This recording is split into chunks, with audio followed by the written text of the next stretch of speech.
Hi guys, मेरा नाम है साहिल खान और आज की वीडियो शुरू करते हैं। सबसे पहले न्यूज़ है अंसल ग्रुप की। और अभी रिसेंटली एक वेब सीरीज आई थी जहां पे उपहार सिनेमा के बारे में बताया गया था कि वहां पे आग लगी थी और बहुत बुरा हुआ था लोगों के साथ में।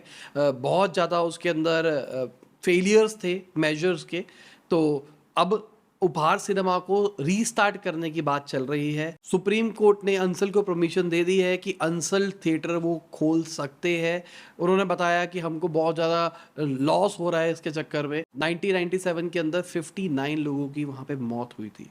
तो मैं आपको रिकमेंड करूंगा वेब सीरीज देखना, बहुत अंडरस्टैंडिंग मिलेगी और बहुत गुस्सा आएगा। अगली खबर अमेजोन की है। तो अमेजोन की मार्केट कैप 125 बिलियन डॉलर घट गई। और बेसिकली ये ओवरऑल नहीं घटी, पहले मार्केट बढ़ रही थी, 12% बढ़ता हुआ दिखाई दिया अमेजोन। इसका रीजन क्या था? उनका जो क्वार्टर वन का रिजल्ट था वो मोर देन एक्सपेक्टेड आया, जितना सोचा गया था उससे बेटर आया।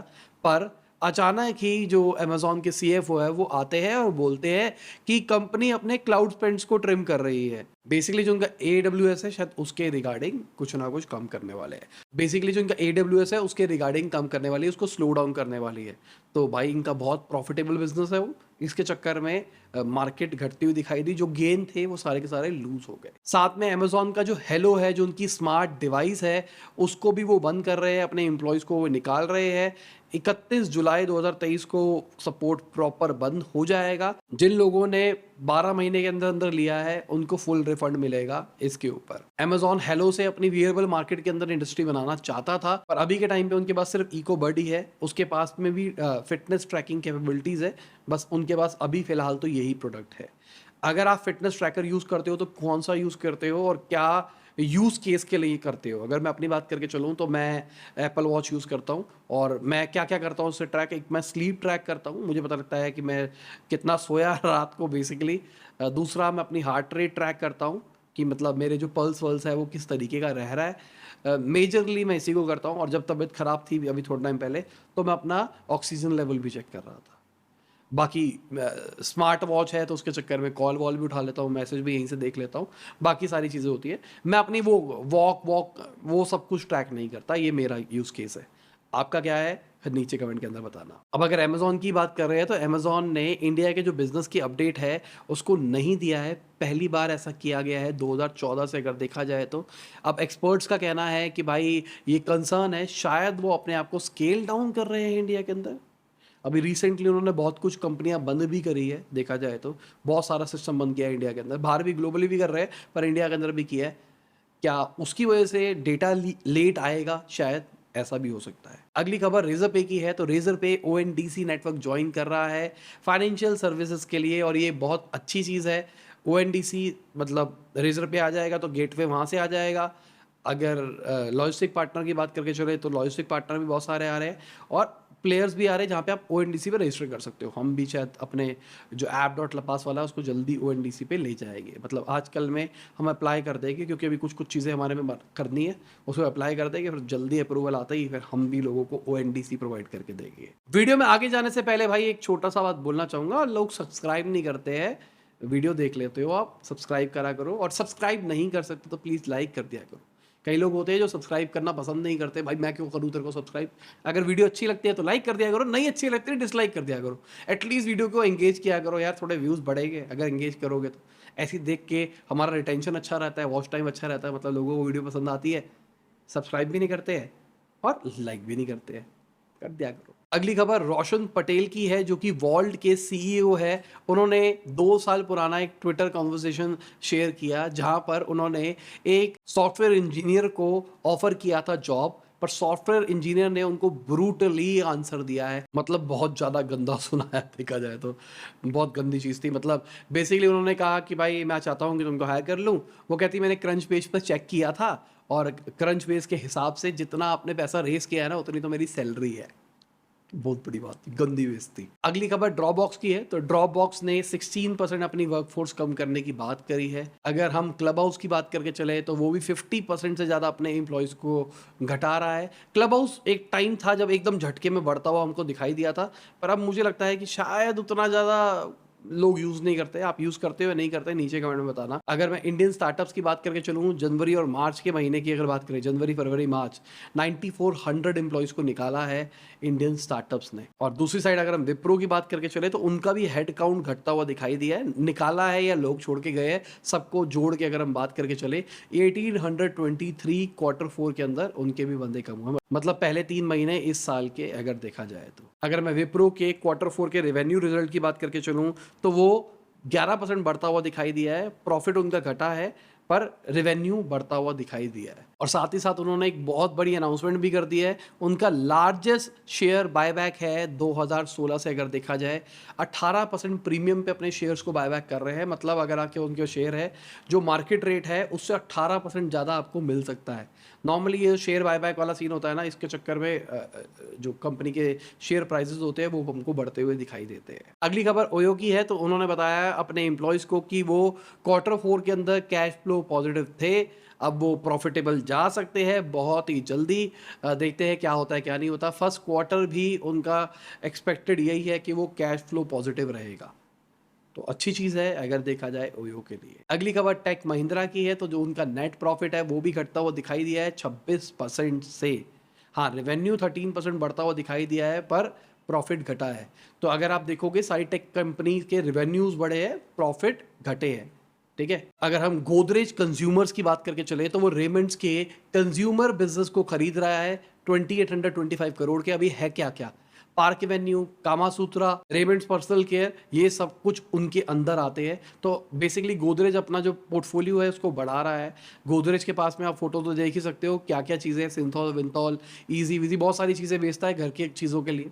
हमको तो भाई एक ही चीज़ पता है जो बचपन में यूज़ करते थे, गोदरेज नंबर 1 साबुन, बहुत यूज़ किया है। आपने भी किया है, नहीं किया है। अगली खबर ईडी की है, तो ईडी ने बेंगलुरु की एक एगटेक कंपनी के ऊपर रेड मारी है और कहा है कि उन्होंने 82 करोड़ रुपीस चाइना भेजे हैं मार्केटिंग एक्सपेंस के नाम पे। फैमा के अंदर ये केस रजिस्टर हो सकता है, मतलब उन्होंने फॉरेन एक्सचेंज का घोटाला किया है। अब देखते हैं क्या होता है क्या नहीं होता है। अगली खबर सैप लैब इंडिया की है, तो वो 1000 एम्प्लॉयज़ को हायर कर रहे हैं और वो एआई के अंदर भी इन्वेस्ट करने वाले हैं। सैप बेसिकली एक ईआरपी है। अब ईआरपी क्या होता है? ईआरपी एक ऐसा सिस्टम होता है जो कि आपके सारे बिजनेस के वर्टिकल्स को जोड़ता है। समझाने की कोशिश करता हूँ। जैसे एग्जांपल के लिए हमारी कंपनी में सेल हो रही है, तो सेल के लिए हमने कोई सीआरएम बना रखा है। मतलब जो भी कस्टमर आ रहे हैं उसको हम वहीं पे स्टोर कर रहे हैं। कस्टमर आ रहा है, कितने कस्टमर आ रहे हैं, कितने कस्टमर जा रहे हैं, कितने इंटरेस्टेड है, कितने नहीं है, तो ये हमारा एक सेल्स का सीआरएम हो गया। साथ में हम इन्वेंट्री मैनेजमेंट करते हैं। अगर मान लो मेरा ऑफलाइन काम है और मैं गोदाम मेरा है, उसमें कट्टे वट्टे पड़े हैं, तो हम इन्वेंट्री करते हैं कि कितना माल आया, कितना माल गया। साथ में मैं एचआर मैनेजमेंट भी करता हूँ। मेरे कितने एम्प्लॉयज़ है, किसको कितनी सैलरी जाती है, कौन कितना काम करता है, कितने टाइम से है, वगैरह वगैरह। तो बेसिकली ईआरपी क्या होता है? ईआरपी इन सबको इकट्ठा जोड़ देता है। तो जितने भी वर्टिकल है बिजनेस के, उन सबको जोड़ देता है। और ईआरपी की सबसे बड़ी जो कंपनी है वो है सैप। ठीक है, मैं भी सर्टिफाइड हूँ सैप प्रोफेशनल, एमबीए के टाइम पे किया था मैंने। तो बेसिकली अब क्या हो रहा है, अगर आपके पास ये सारे वर्टिकल्स का डेटा आ रहा है और एआई को आपने वो डेटा दे दिया, तो एआई कुछ भी बता सकता है आपको। बेसिकली एआई को ये पता है कौन सा एम्प्लॉय अच्छा परफॉर्म कर रहा है, कौन सा नहीं कर रहा है। मुझे कैलकुलेट करना पड़ता है, देखना पड़ता है, ध्यान देना पड़ता है कौन सा कस्टमर कन्वर्ट हो सकता है, किस प्राइस पे कन्वर्ट हो सकता है। एआई मुझे शायद वो डिसीजन मेकिंग करने में हेल्प कर पाए। तो मेरे हिसाब से सैप अगर एआई लेके आता है तो बहुत मज़ा आएगा। सैप अगेन बहुत बड़े लोगों के लिए होता है, बहुत बड़ी कंपनीज के लिए होता है, छोटे व्यापारी के लिए नहीं होता। उनका काम सीआरएम में भी चल जाता है। मेरा बहुत टाइम पहले मन था जब मैंने सैप पढ़ा था, और उसके बाद मैं यूट्यूबर बन चुका था, तो मेरे दिमाग में था कि मैं सैप का ही अपना प्रोडक्ट निकालता हूँ ना, क्लाउड बेस, ये करेंगे वो करेंगे वो करेंगे, एआई के ऊपर रिजल्ट निकालेंगे। तो बेसिकली आज आपको एआई बहुत शोर मच रहा है, उस टाइम पे मैंने सोचा हुआ था कि ऐसा कुछ करेंगे। एआई कुछ ज़्यादा जादू नहीं होता। AI means if this and this then do this, ऐसा कुछ टाइप्स। अगली खबर, गवर्नमेंट ऑनलाइन गेम्स के अंदर क्लासिफिकेशन ला सकती है टैक्सेस को लेके। 28% जीएसटी कहा जा रहा है, जो गैमलिंग वगैरह होती है, बैटिंग होती है, उनके ऊपर लगेगा। और जो स्किल गेम है, बेसिकली जो गैमलिंग के नाम पे स्किल गेम खिला रहे हैं, उनके ऊपर 18% लगेगा।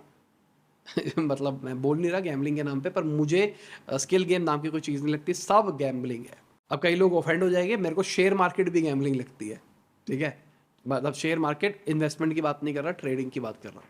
अगर किसी को मतलब पता है ना 100% श्योर शॉट है, ले जाओ मुझसे 1 करोड़ रुपए, और वो सबसे अमीर आदमी तो ट्रेडर ही होने चाहिए ना, अगर उनको श्योर शॉट पता है तो सीधा सी बात है, अगर तुमको पता है श्योर शॉट तो 10 लाख रुपए का लोन लो और उसको रोज ट्रेड खेलो, 1 महीने के अंदर ट्रेड खेल के 10 लाख का अपना लोन रिपे कर लो, आपके पास 20 लाख रुपए हो जाएंगे, उसके बाद फिर ट्रेड करो, 20 के 1 करोड़ कर लो, 1 करोड़ के 10 करोड़ कर लो, 100 करोड़ कर लो, बन जाओ दुनिया के सबसे अमीर आदमी।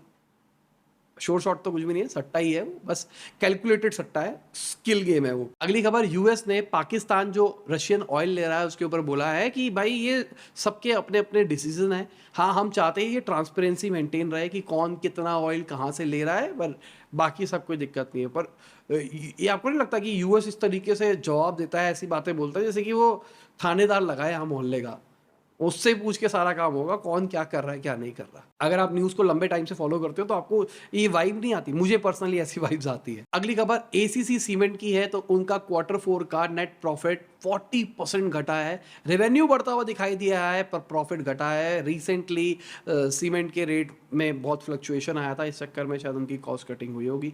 अडानी ग्रुप उसको ऑन करते हैं। अगली खबर मैनकाइंड की है, तो उनका जो आईपीओ है वो 15.32 टाइम्स सब्सक्राइब हो गया है फाइनल डे के अंदर।